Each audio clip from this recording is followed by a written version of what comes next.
Hey everybody, what's going on? It's Monday, and it's movie time once again. Yep. Now, as we told you guys on Friday, we are working through several movies that Xánada sent to us. Yeah. So thank you very much, Xánada, who is here. This is movie number 2 right here, sent to us on Blu-ray. This is The Departed. The Departed. This is a great flick. This is a really good flick. All I star had cast. forgotten, one, how fucking great this movie is, because I hadn't seen it in a long time, and I also forgot how fucking old this movie is. Yeah, I forgot that it was like from 2006. Yeah, I'd never seen it, and it's a Martin Scorsese flick. Everything he's made, I've seen is good, and this one does not fail to disappoint. It does not fail to. This one does not disappoint. Yeah. It does not fail to live up to my high standards. It's a cool flick, real cool. There's a lot to watch. It's a long movie.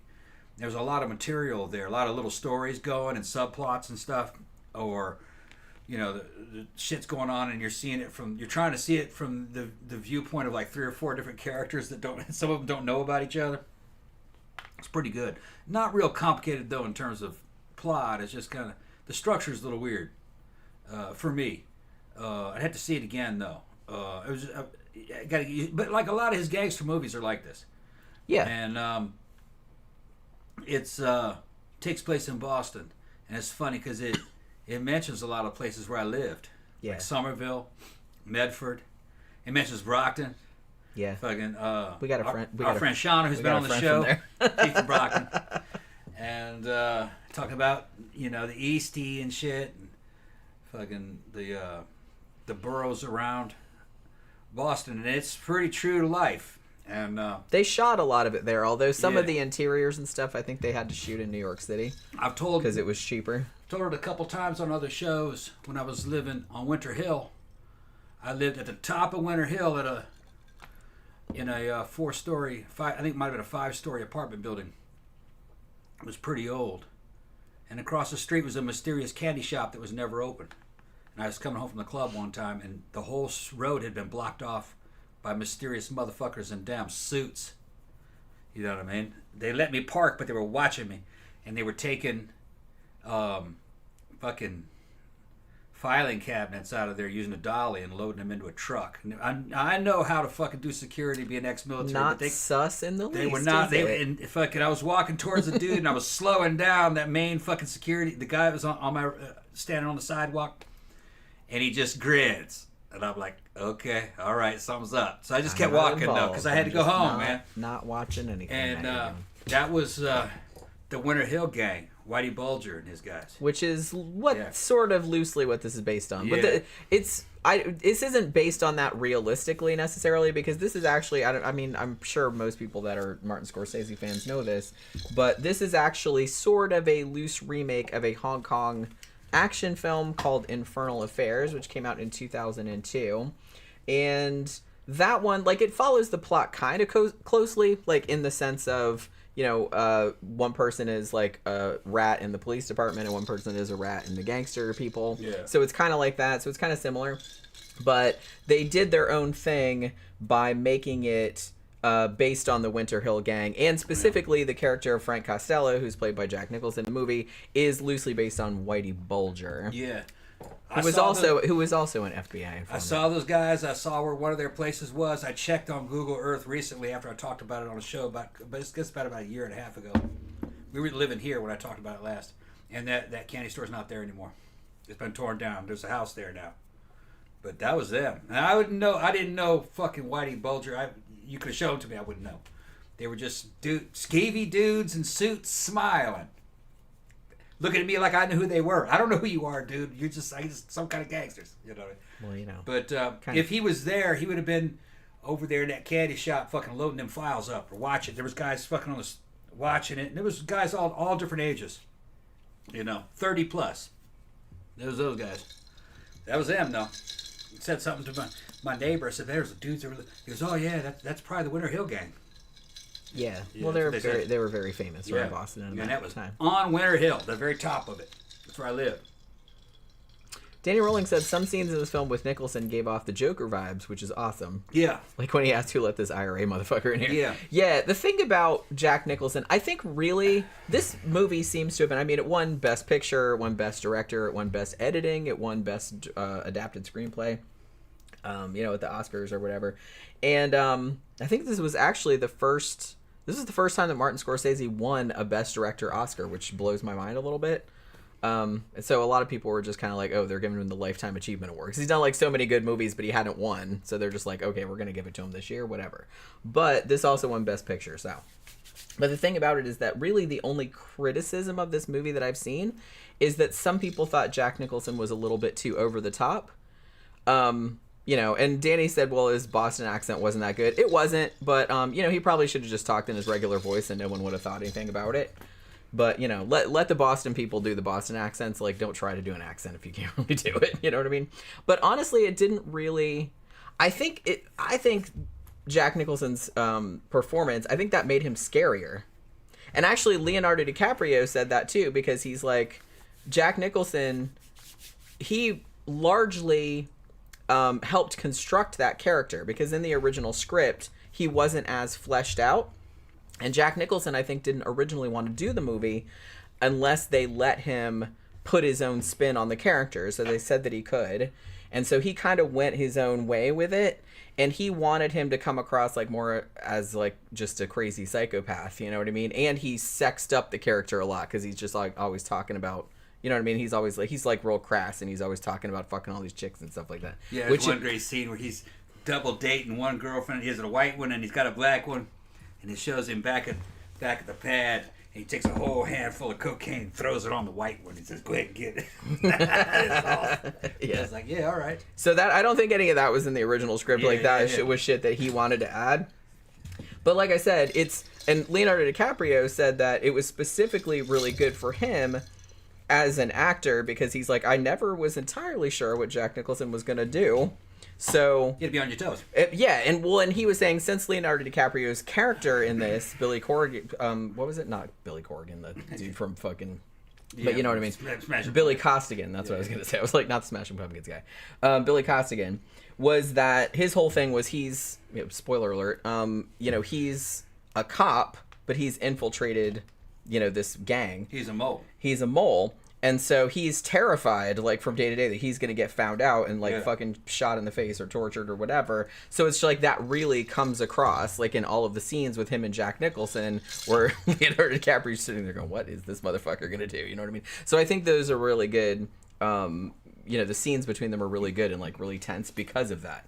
It's like a Jack Nicholson movie, but it's also like a Leonardo DiCaprio movie, and it's almost like a Mark Wahlberg movie. It's an all-star cast. I love Mark Wahlberg's character in this. Good in it too. Yeah. Like Mark Wahlberg, and I've said this before. I love Mark Wahlberg. Okay, it's like I'm not shitting on him. a lot of his movies, man. I'm not shitting on him. But he doesn't have a lot of range as an actor, but that's okay. I mean, if you're an actor, just need it. Play to your strengths, right? Yeah. And like some actors are just real good at like a narrow window of characters, whereas some actors can just play anything and are believable. He's kind of more of a narrow window guy, but when he's really good, he's really good. I mean, look for it, when he was in Boogie Nights and stuff, he was fucking fantastic in that. You just got to cast him right.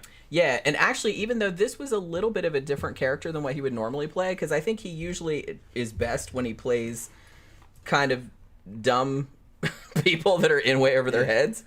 Like, as in Boogie Nights, as in Pain and Gain. Like, he's really good at that type of character. But in this one, I don't know, I really liked him in it. He just played like a complete bastard. He's a dick. Like, he was a cop. Yeah. And he was a good cop. Yeah.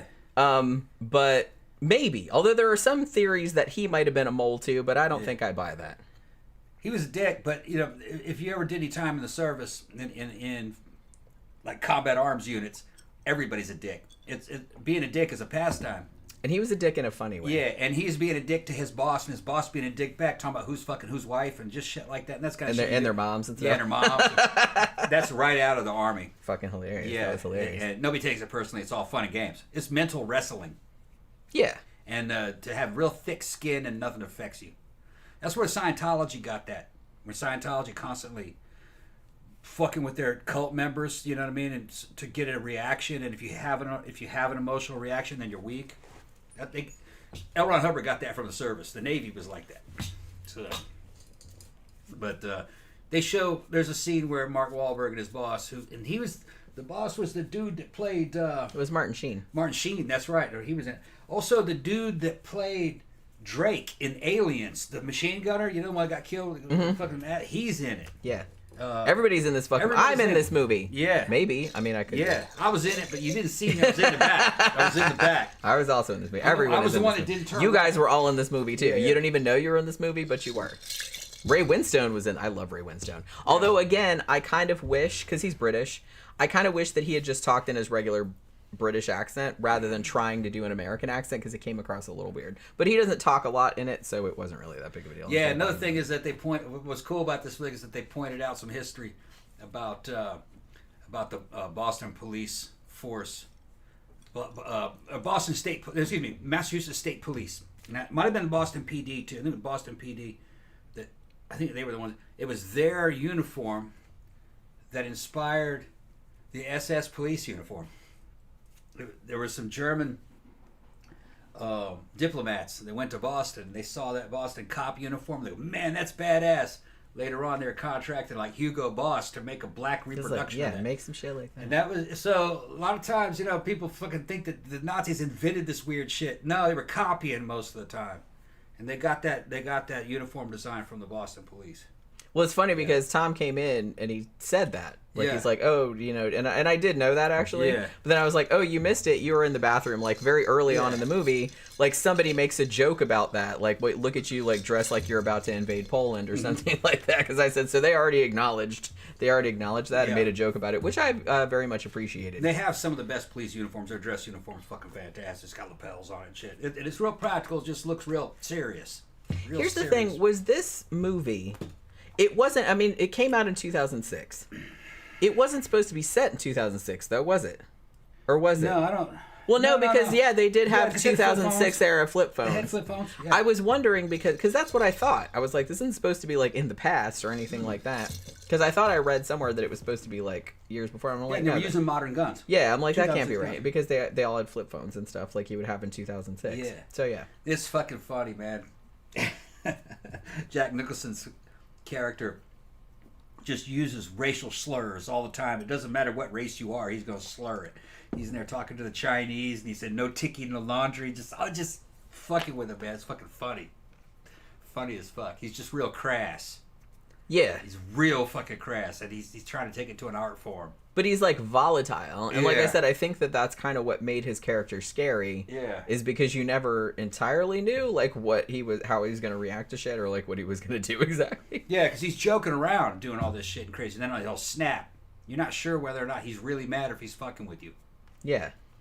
But see, I mean, that I would think that people that ran big organizations like that, it would behoove them to kind of act like that, because you were always like fucking terrified. People on their toes. You're like kind of terrified to like do anything to cross them, because you never knew if they were gonna like be okay with it, or if they were just gonna like blow out your kneecaps or whatever.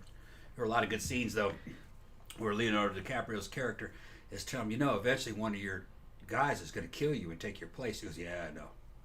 Because that's just the way it is in organized crime. Yeah. As soon as you get weak, they're going to fucking kill you. And he was trying to... I don't remember exactly what he was trying to do. He was trying to break him down a little bit. He didn't want to get discovered as being a fucking undercover as being policeman, the rat, yeah. As being the rat. So he did what he could to just put pressure on his own boss. They're going to come and get you. But I ain't the rat, though. You don't need to be worried about the rat. You need to be worried about the people that are going to try to kill Leonardo you. did a good job of... Like, I don't want to be you. But I really think... And Xánada said Matt Damon is actually really good in this movie, and I'm not a Matt Damon fan. Oh, he's good. He was good in this, I think, because this role kind of played to his strengths. He was playing someone who was a bad guy.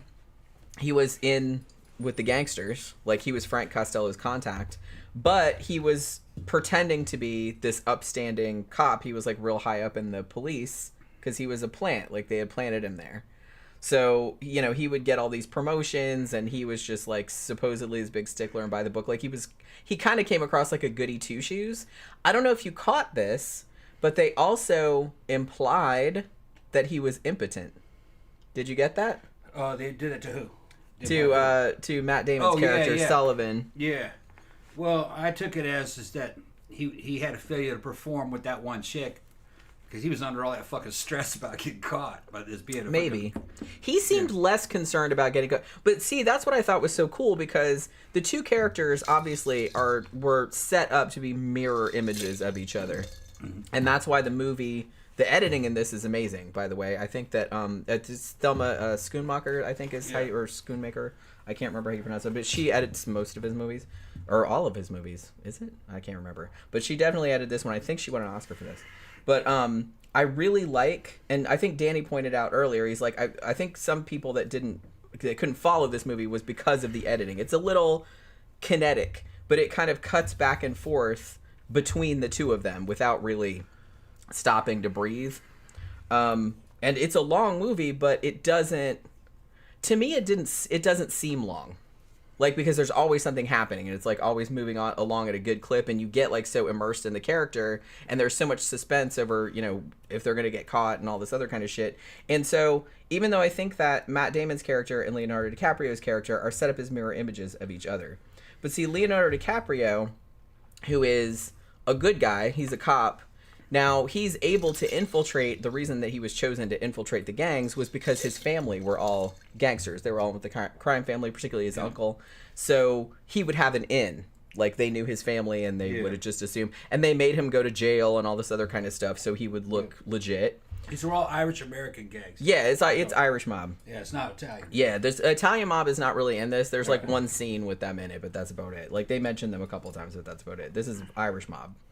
And so, but he is, because he's a good guy, he is way more worried about getting caught than Matt Damon's character is.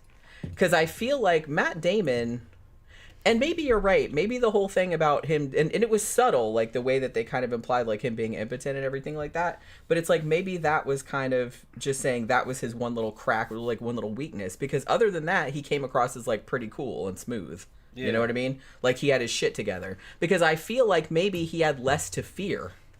Maybe. Yeah.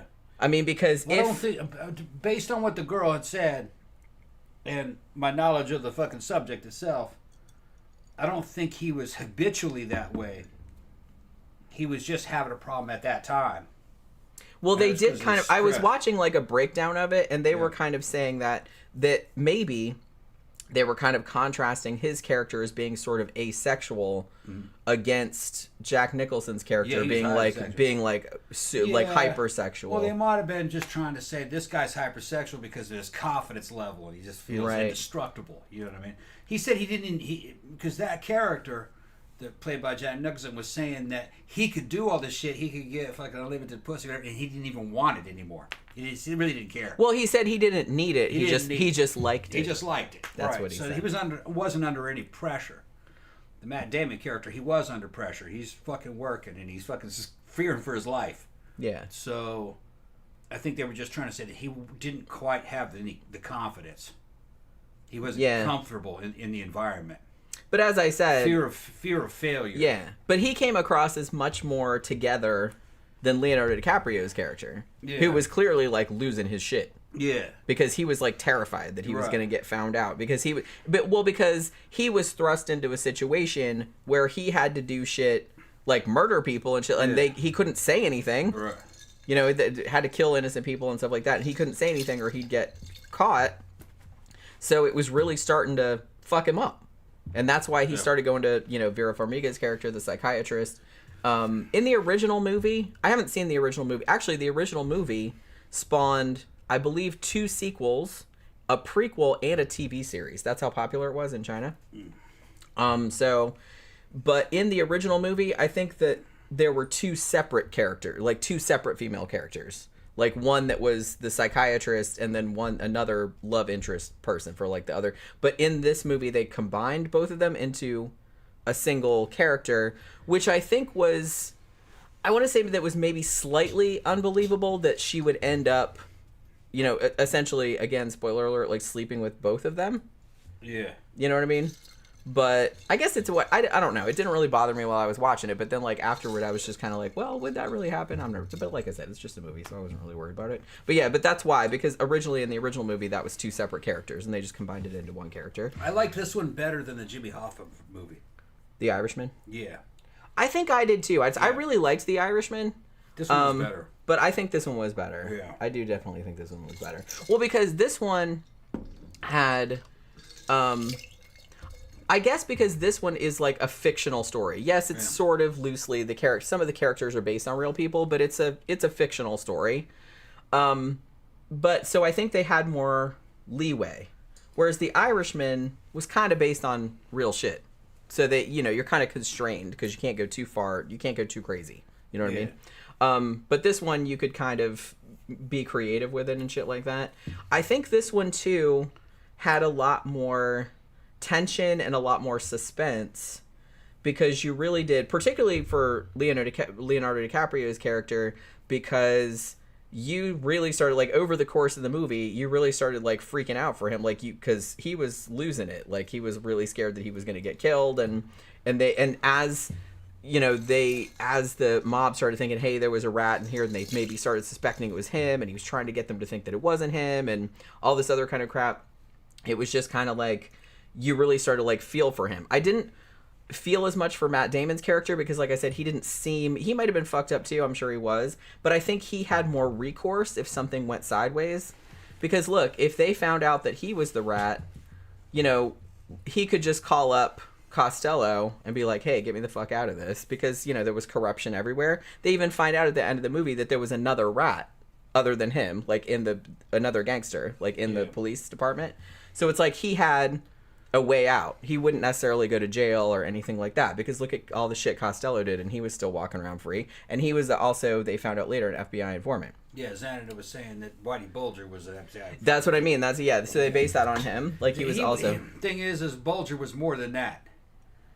He was actually doing things like smuggling weapons, namely the AR-18 or the AR-180 Armalite, which is like the M16 Part 2. He was smuggling those to the IRA. And seemingly the FBI knew about it. And seemingly the CIA may have put him up to it. Which I don't understand how that would work out, why they would want that, but I think Bulger was not just an informant, I think he was an operative.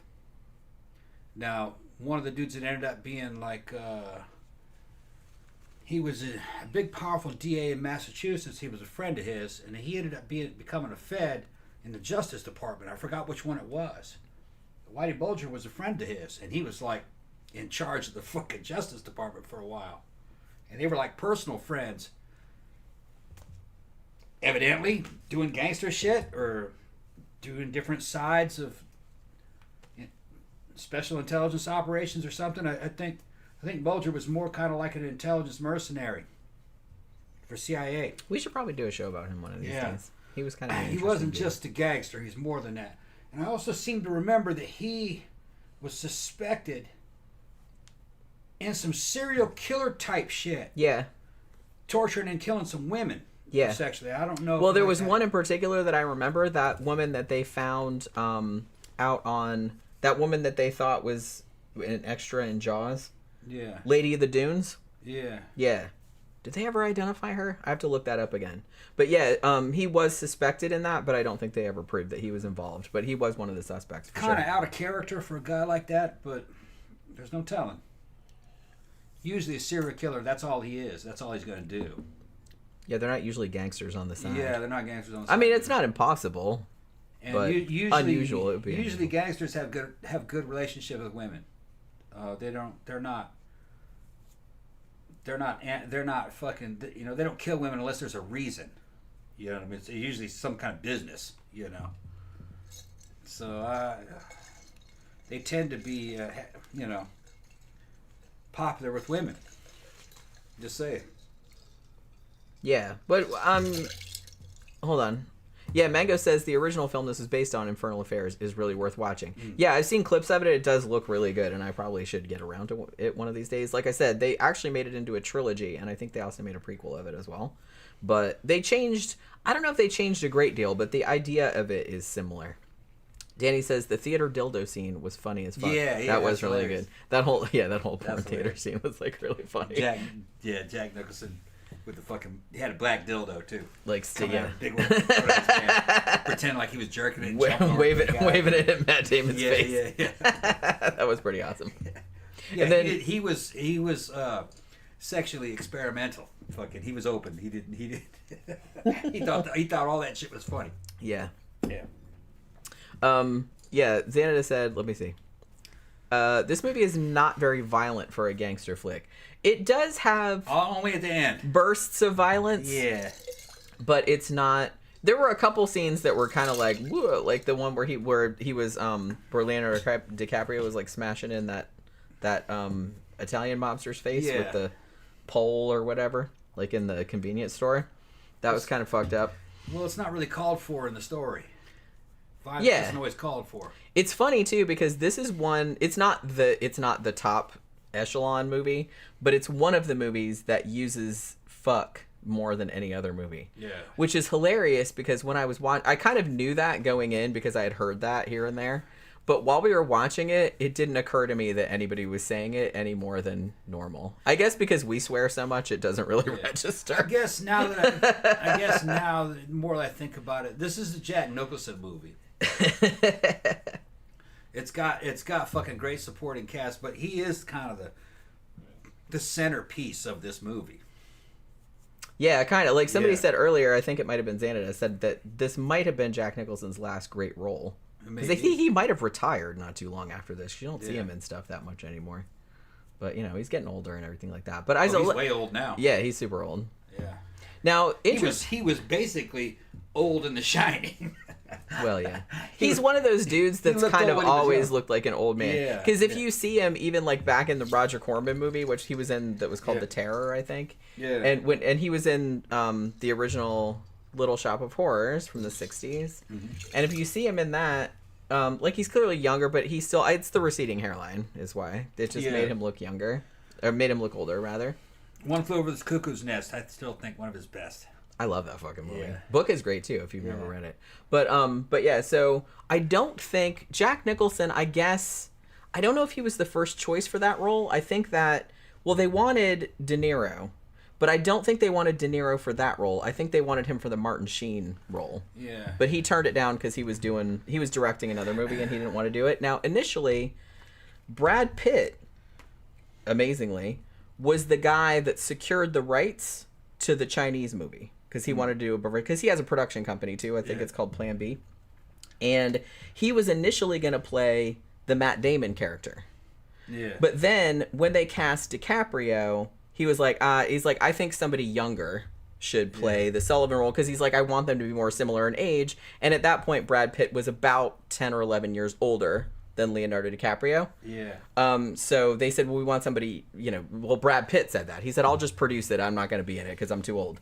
So, which I thought was pretty cool that he said that. He's like, I want somebody that's closer to Leonardo DiCaprio's age. So they got Matt Damon, and I think they were only like 4 years apart. Because they wanted, like I said, the whole point of the characters is that they're supposed to be mirror images of one another. Like, Martin Scorsese is making a point about, and he even makes this like pretty overtly in the movie about it doesn't really matter what side of the law you're on. Like, there's not really much difference. You know what I'm saying? This is the whole moral gray area. Yeah.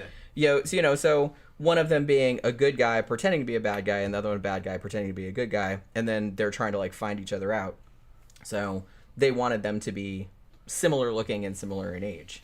I never really understood the Robert De Niro thing. He had some great roles. I really liked him in Taxi Driver. I thought he was actually crazy and menacing in that one. I don't think we've actually reviewed Taxi Driver, have we? Holy shit. That one I was kind of like, yeah, okay.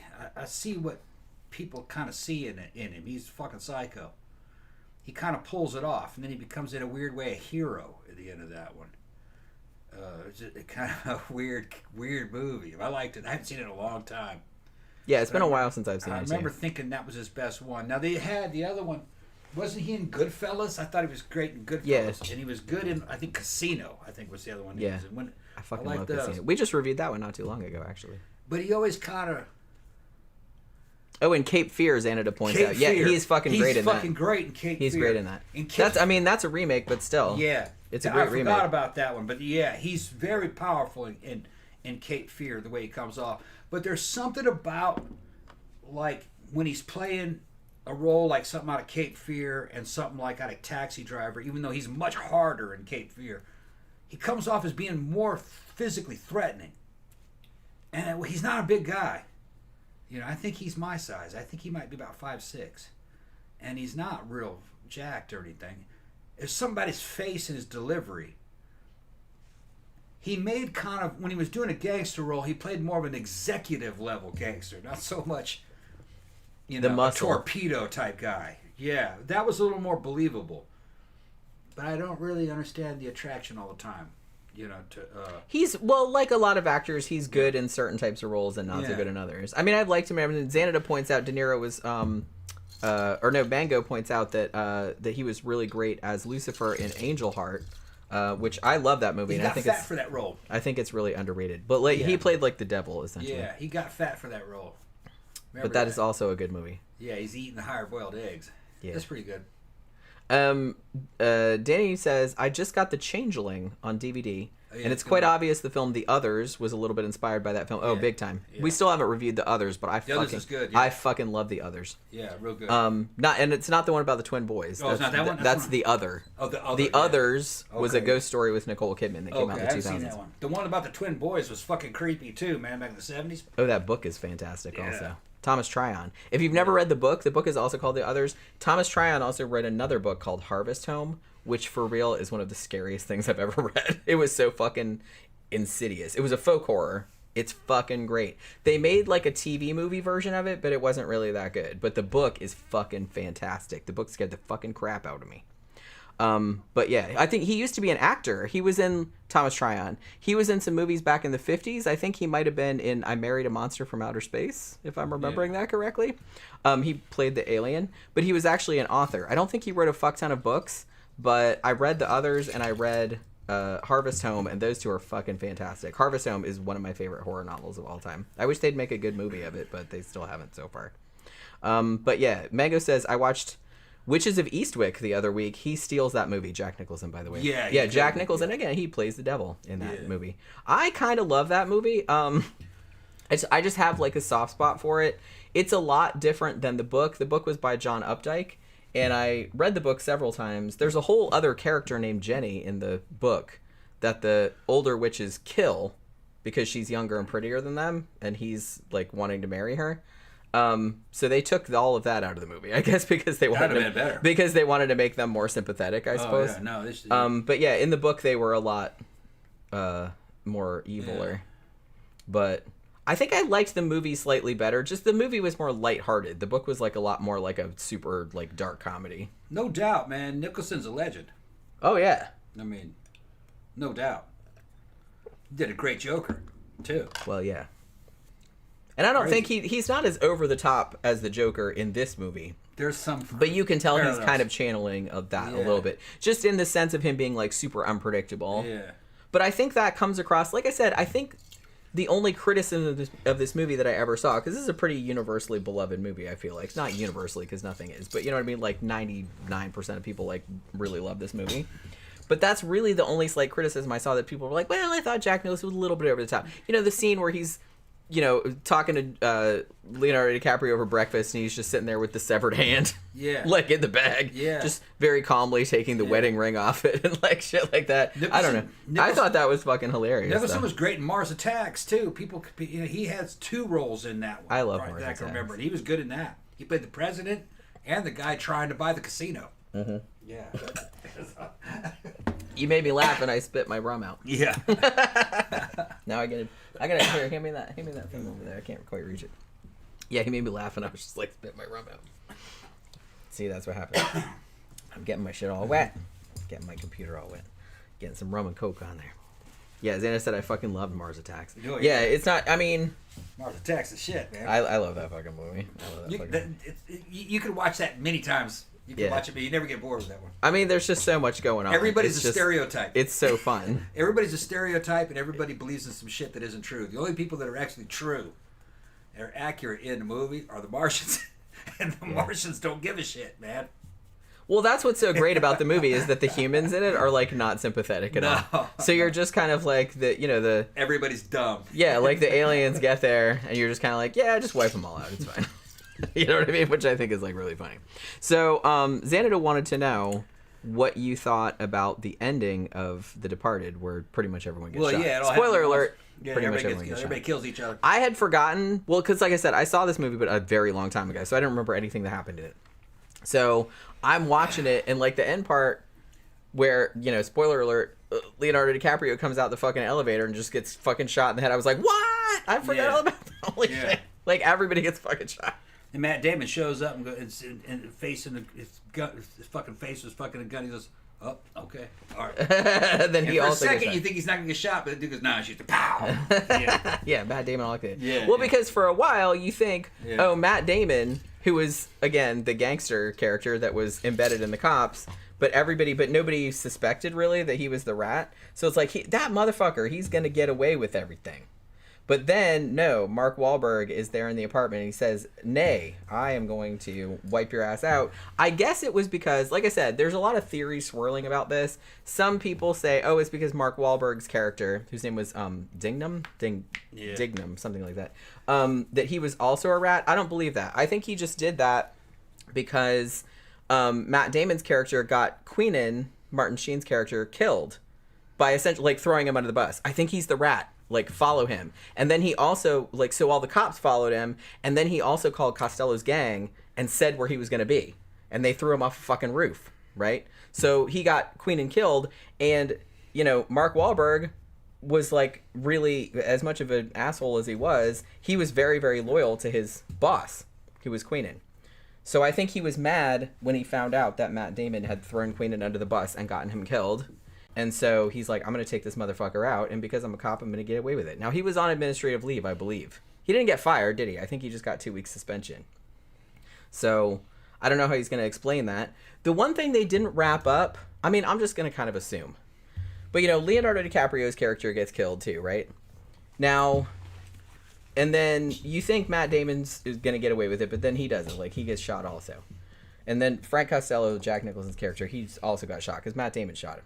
Because I'm thinking that Matt Damon was like, I'm going to take over this shit. Well, I think he was mad, too, because he found out that Jack Nicholson was a FBI informant. So he's like, well, I'm just going to take over your whole outfit. But that didn't work out, So all of that happens. And then prior to Leonardo DiCaprio getting killed, he gives the Vera Farmiga character, the psychiatrist, he gives her an envelope and says, only open this if something bad happens to me, like if I get killed, or if I call you and tell you to open it. But they never tell you what was in there. So I presume it was evidence against Matt Damon. Because he did send some of the tapes and shit like that to her. That was why she broke up with him, right?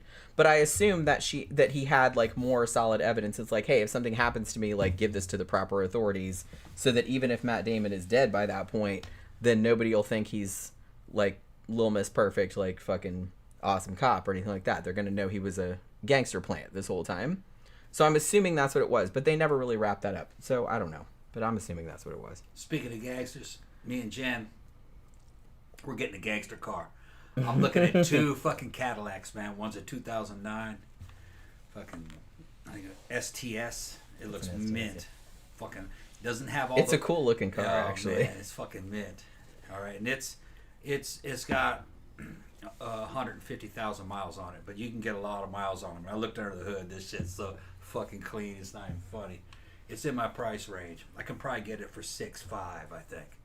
And then the other one I want to look at tomorrow. I've been talking to the lot that has it. It's a 2014. It's white leather interior. The first one is red. The first one was burgundy red with a cream colored leather interior. It's pretty swanky. Oh yeah. It looks brand new, actually. It looks brand new. Yeah, we went on Saturday and sat in it and talked to. They want to sell it to me because I can do it cash, and then the white one is about the same price. They're starting off at $8,000, but I know I can get a couple grand off that. Well, and if we use my car as a trade-in, we could maybe get and a cash purchase. I could get a better deal on.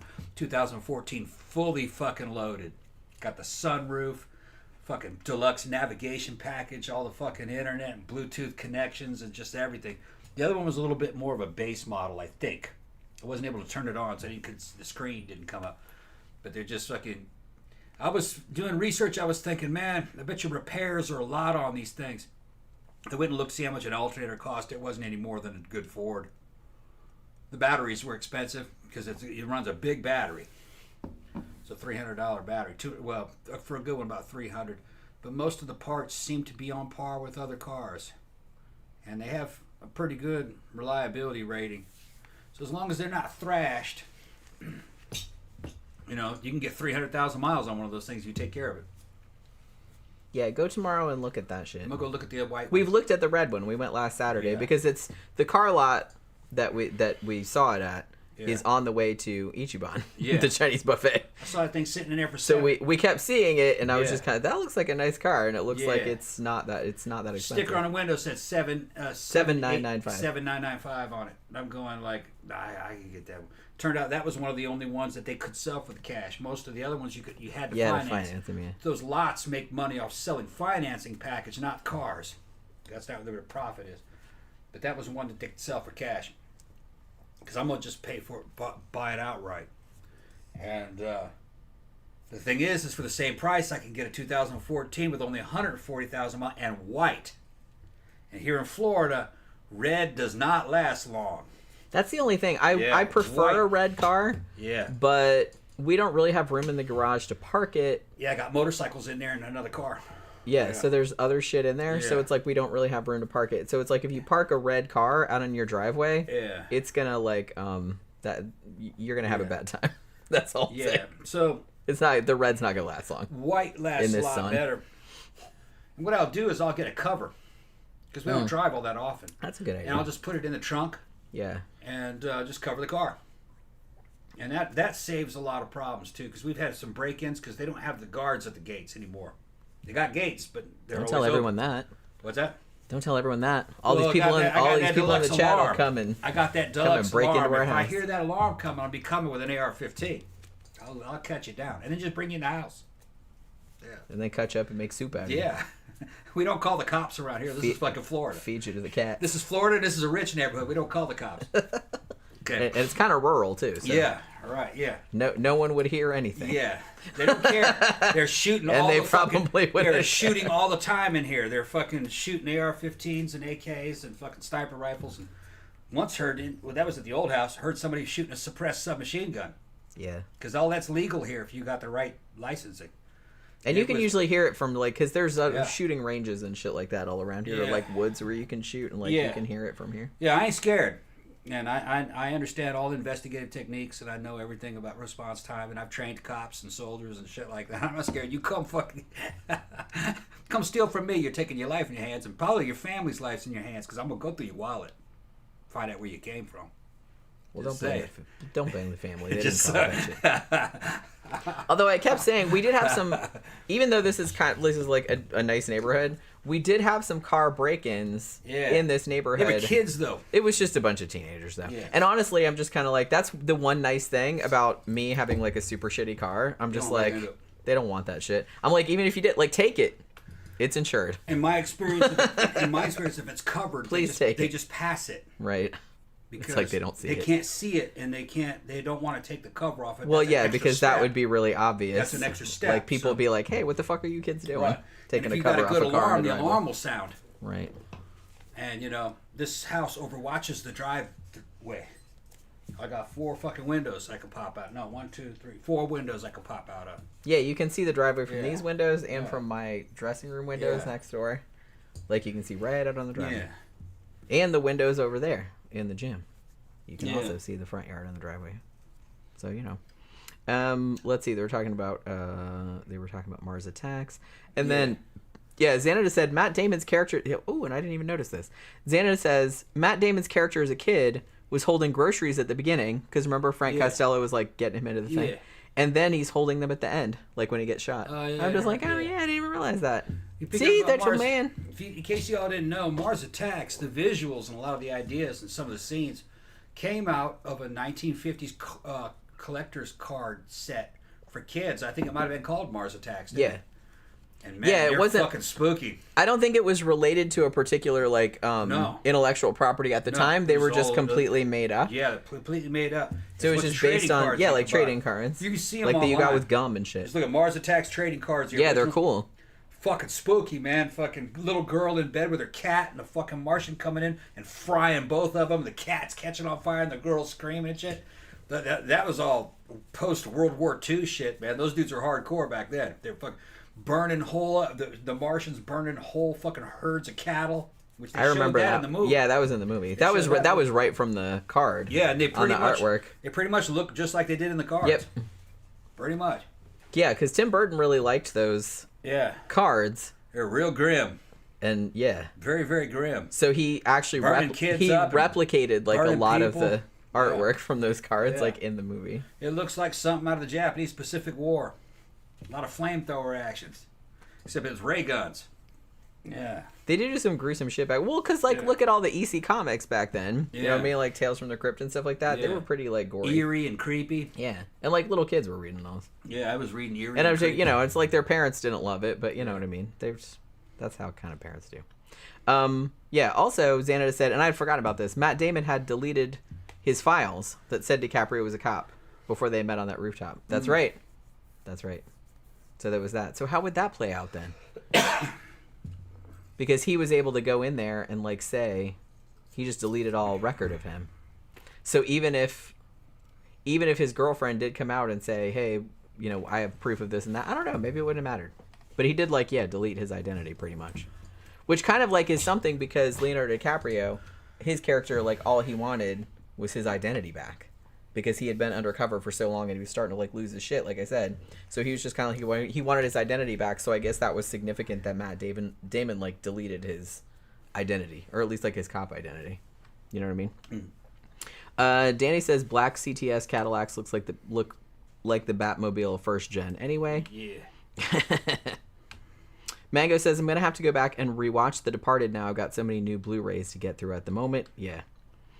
I mean, yeah, like I said, I saw it a long time ago, probably a year or two after it came out. So fucking 15, 16 years ago, something like that. And I had forgotten almost everything about it. But I forgot how fucking good it was. Like I said, I loved all the acting. I loved the editing in particular. I can see why it got an Oscar. Actually, everything that what are you trying to do? Making him a moderator. How you doing? What? Make him a moderator. Don't touch stuff. I didn't know what you were doing. Yeah. It's not working. Yeah, it works, isn't it? No, it's not. Is it? It's not working. It's not doing anything.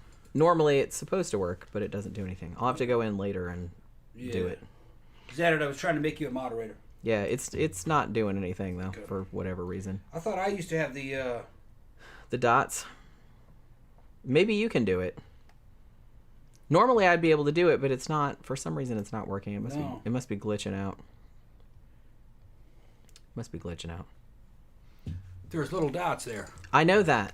Don't get mad at me. Yeah, but it's not. I'm telling you, it's not doing anything. What is these lines here? Does that say anything? No, this is not. Okay. This is not YouTube.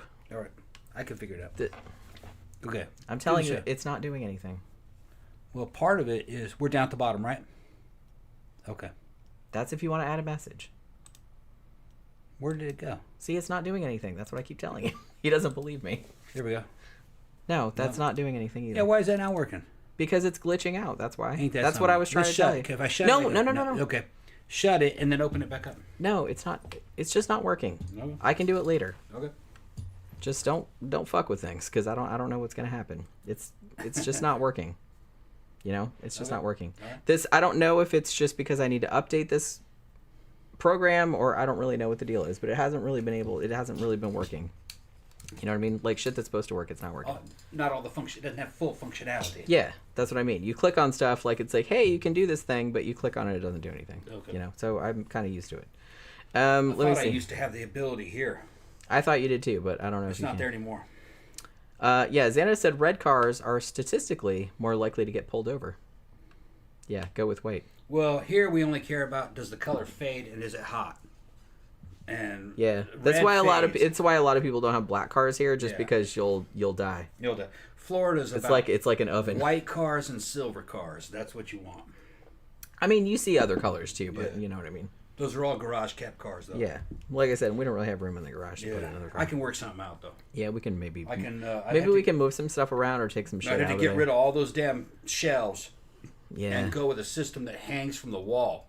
That might be. But better. I need something to go into concrete, so I'd have to hire some guys to come in here and do that. And they could get rid of those shelves and free up a lot of space in there, so I could put cars and motorcycles in there. Yeah. Xánada said I was gonna send you guys Mars Attacks till I saw you had already reviewed it. Did it? Yeah, I got it. Yeah, we already have that. I'm pretty sure. Yeah, did we own that? Own it. Yeah, I thought we did. Yeah, I thought it. we did. Mango said I heard Burton is remaking Attack of the 50-Foot Woman. Not sure about it myself. Didn't they remake Attack of the 50-Foot Woman? Wasn't Daryl Hannah in it, or am I high? I don't know. I thought they remade that like in the 80s or the 90s or something. Kasum's asking you what you're using for a program. What? OBS. OBS, yeah. Now I haven't updated it for not a long time, but I haven't updated to the latest version, so I might do that like tomorrow, and then see if it works. But yeah, the chat thing, like I said, everybody's name has these 3 little dots next to it, which theoretically, when you press you're supposed to be able to do something, but it doesn't do anything. See, even if you do it up there, it's like participants times, that's all you get. You don't, there's nothing there. So I don't know if it's just because I haven't updated it, or I don't know what the deal is, but I'll find out like tomorrow. I'll update it tomorrow. Oracle said I dye my own yarn, and red is an easy come, easy go color. Like it takes real easy, but it fades out real quick. Yeah, and it's the same kind of thing. Like if you look at people that put bumper stickers like on their car, if that bumper sticker has, like blue and red ink on it, the blue still looks crisp and new, and the red is just like gone. Yeah. It's just like pink. And most red cars here are pink. Pretty much, yeah. Yeah. Mm-hmm. And it doesn't matter how high quality the paint is. It's just too much ultraviolet radiation. Yeah, it just fades, like pretty much. Let's see. Yeah, Oracle said, yeah, they did a Daryl Hannah version. Okay, so I'm not crazy. It's like I could have sworn. Yeah, she said it was more of a comedy. That's what I remember. I don't remember if I saw it, but I remember seeing some shit about it. Daryl Hannah actually got better looking as she got older. She became kind of a sexier fucking cougar than she was as a young girl, as a young woman, I thought. Yeah, I can see what you're... Yeah. Yeah, she kind of grew into... Well, the thing about Daryl Hannah was that... yeah, I kind of think she looked better as like a slightly older woman. Yeah. Like she was pretty when she was younger. I'm not saying that, but she was a lot more curvy when she got older. I don't know if she got implants or what, but she was just sexier when she hit about 40. Do you remember Splash? Her and Tom Hanks, where she played a mermaid. Yeah. Like he fell in love with a mermaid. Yeah. I saw that movie like at least 400 times. Yeah, it was on cable all the time. That's it was kind of a cool movie. Yeah. You know what I mean? She played kind of she wasn't an idiot. I mean, she was just a mermaid. I think she's a bimbo in real life. Maybe. I've seen interviews with her, and she's kind of an airhead. Oh, okay. I've never seen anything like that. Yeah. I've never seen anything like that. I remember kind of liking Splash, but like I said, I haven't seen it in a long time. She seems nice, but she seems kind of vacant. Kind of, oh, okay. Just one of those. Yeah. Cass and Lee says, yeah, OBS is pretty user-friendly. It is, yeah. I really like it, and I haven't really had too much problem with it, but like I said, I haven't updated it in a bit, and it has been asking me to update, so maybe that's the problem. But we'll see how it goes. I'll update it tomorrow. Yeah, Mango said she looked great with an eye patch in Kill Bill. Mm-hmm. Yeah, I mean, did we review Kill Bill? No. I don't think we have. I actually didn't like it. I'm real picky about Quentin I saw it in the theater. Yeah. I'm real picky about his work. Some of it I like, some of it I don't like. Some of it I love, some of it I don't like. Just depends on what he's doing. I really liked Once Upon a Time in Hollywood. I thought that was perfect. That was a great fucking movie. I really like that a lot. I could watch that shit all day long. Yeah. I see what you're saying, though. Like, He gets too silly, and I don't want to fucking hear it. Yeah, he does. I know what you're saying. He starts going down the fucking... I know what you're saying. Chinese fucking kung fu theater route and fucking just silly shit. Well, he loves that stuff. Though. I'm like, shut the fuck up. So I kind of get that because it's like that's what he grew up with and he loves that kind of shit and he's like, we're just gonna do this crazy thing, which I respect that. Me and Quentin went to the same elementary school, Dominguez Elementary School in fucking Carson, California. He was a few years older than me, though. I remember him. But I thought he might have been the same age as me, but it turns out the dates couldn't have been right. He was a little bit older than me. And then my friend, I left Dominguez. But my friends stayed, the ones that I kind of grew up with, Jim and Mike North. And Jim fucking knew him. I grew up with Jim. Jimmy ended up being a state police officer. California Highway Patrol. He was a chip. He was a chip officer. And he knew Quentin from working at the video rental store. Over there where El Ranchito's Mexican restaurant used to be. On the corner. It's where the old library was. And he was there for a long time. And he was just some weird dude that rented you videos. It was like a mom and pop video rental store from what I remember, from what they told me. But so I kind of know where he grew up. And he's a great director. I don't want to say he's good. He's great. It's just that sometimes he's on and sometimes he's off. I loved Reservoir Dogs. I thought that was a fucking really good play more than anything else. Thought that was good. Pulp Fiction, I thought was a masterpiece. And I also thought that Once Upon a Time in Hollywood was a masterpiece. Yeah, I love that movie. Yeah, that's a fucking good movie. I bought you the Steelbook, didn't I? Yeah. For your birthday or Christmas or something. I got it. A couple years back. Some of that shit, like the fucking Inglourious Bastards, I thought was garbage. Yeah, Xana didn't like it either. Yeah.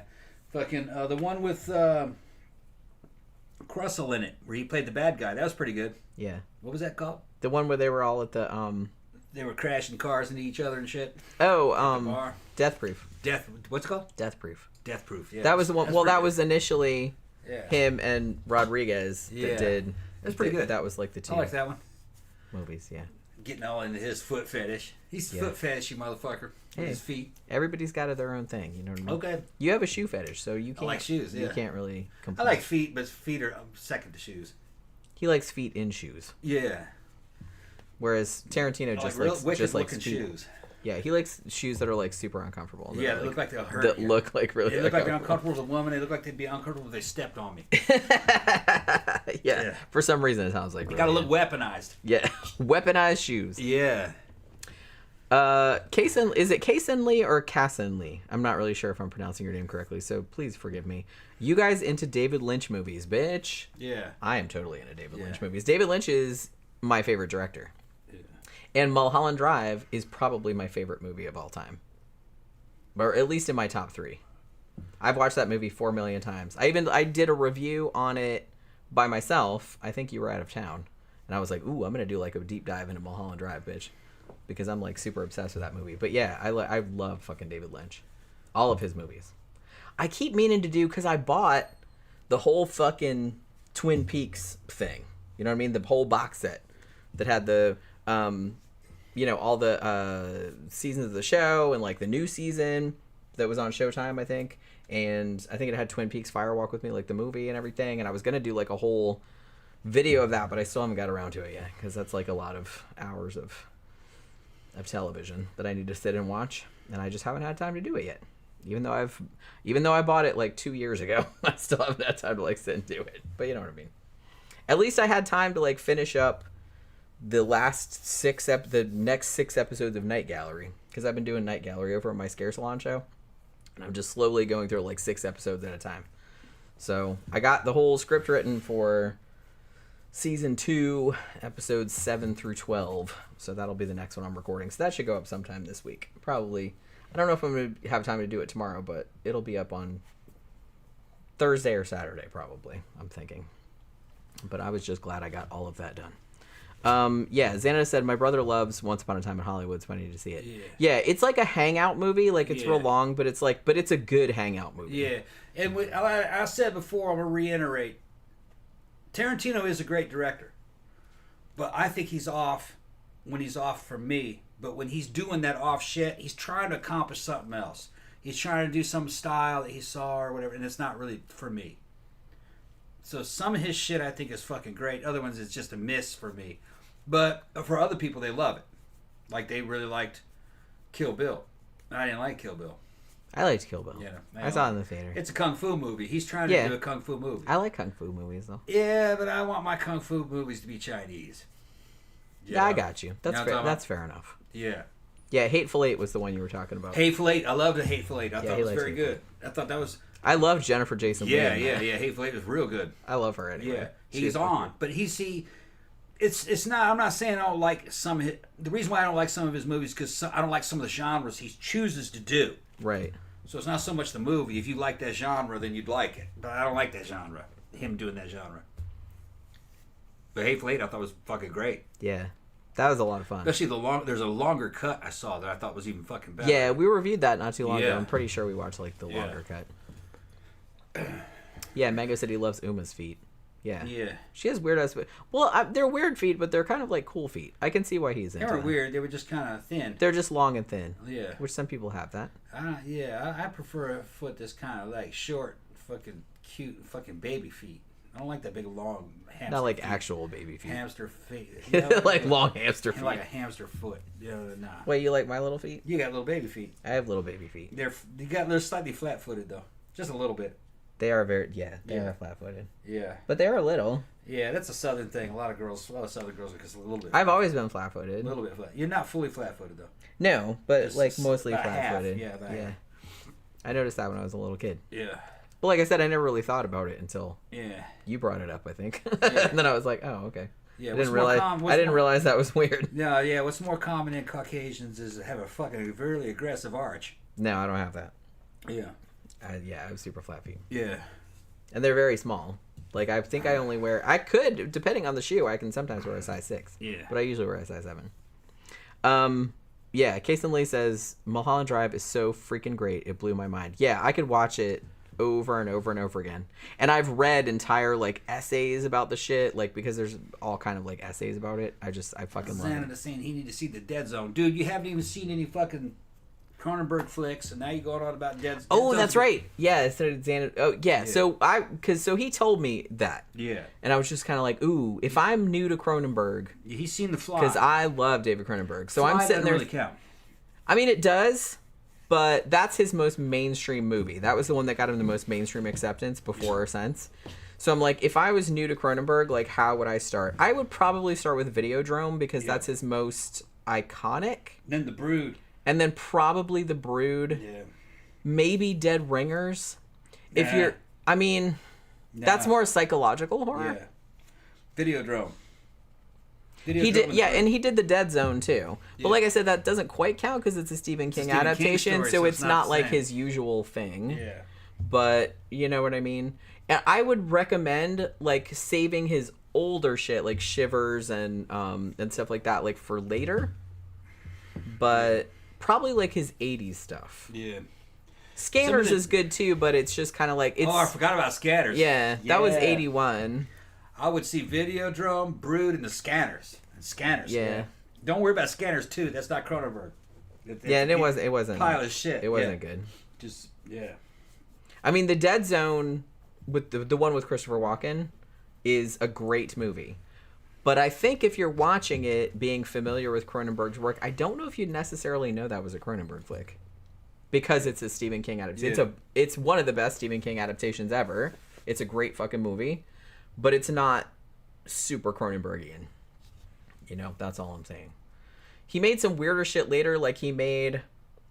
I'm gonna go to bat for Existence. I know a lot of people didn't like that movie, but I was kind of into it. It's a little bit dated now. But I kind of dug it. I saw that in the theater, actually. He said he was going to watch Brood first. You can watch a Brood first. Either Brood or Videodrome. I really like the Brood. Yeah, Brood's good, too. The end of it's pretty Just see the Brood, Videodrome, and fucking Scanners. You'll like those three. Like I said, I'm partial to Dead Ringers. That came out in 1988. Yeah. That's more psychological horror, but it does have some body horror elements in it. In the three movies that I told you about, Cronenberg was getting into kind of like body horror mixed with like corporate horror. It's about evil corporations that are doing experiments. Most of them. Like genetically engineering people to have mental powers in one of them. Or another one's kind of like an evil corporation that's more like a cult that's making addictive fucking BDSM porn that fucking warps your body and your mind, baby. It's hard to tell. And The Brood is about a fucking, not really a corporation, but a little fucking self-help cult. Yeah. That's creating monsters with the mind. That's fucking really good, man. Well, it's basically like they're taking all of your negative emotions, like rage and stuff, and it's manifesting as actual babies. Yeah. Weird. Which, like I said, I love the ideas behind his shit. And honestly, if you haven't seen any, because his son makes movies too, Brandon Cronenberg, and we reviewed, both of us together reviewed Infinity Pool, which I fucking loved. I thought that was fantastic. But he did 2 other ones, and I think we also reviewed his other movie, Possessor. Yeah. That had Andrea Riseborough in it, who was also in Mandy. And he also did another one called Antiviral, which I think I just reviewed. Yeah. I think that came out in 2012. But all of Brandon Cronenberg's movies are also worth watching. If you haven't seen Mandy, that's a masterpiece. God, I love fucking Mandy. Weird horror movie. All right, Jen, should we shut it down? I think we've covered everything on this. I reckon so. On Departed, all right. So, as Xánada mentioned a long time ago, the show we're doing on Wednesday night is about, what's his name? Adolfo Constanzo and the so-called narco-Satanists, or otherwise known as the Matamoros cult. So we're going to be talking about that, like the Mexican cartel, people that were into Santeria and shit, that were sacrificing people and whatnot. Okay. So we're going to be talking about that. That's what won in the poll. So he said he was going to send me a documentary about that. I got a couple other documentaries that I already have like lined up in my playlist that I gotta watch, and like I gotta read through some shit tomorrow about it. But yeah, that's what the show's gonna be about on Wednesday night. So hopefully you guys can join us for that. That should be nice and fucked up. But yeah. So he says I'll send you a really good documentary. Yeah, send me that because I'll watch it later on, probably tomorrow or Wednesday morning. So yeah, thanks everybody for dropping by. Thank you again, Xánada, for sending us The Departed, because like I said, I had forgotten how fucking great that movie was, and I had a blast like rewatching it and getting surprised by it all over again. So yeah, we will be back on Wednesday night. So hopefully you guys can join us for that. Good night.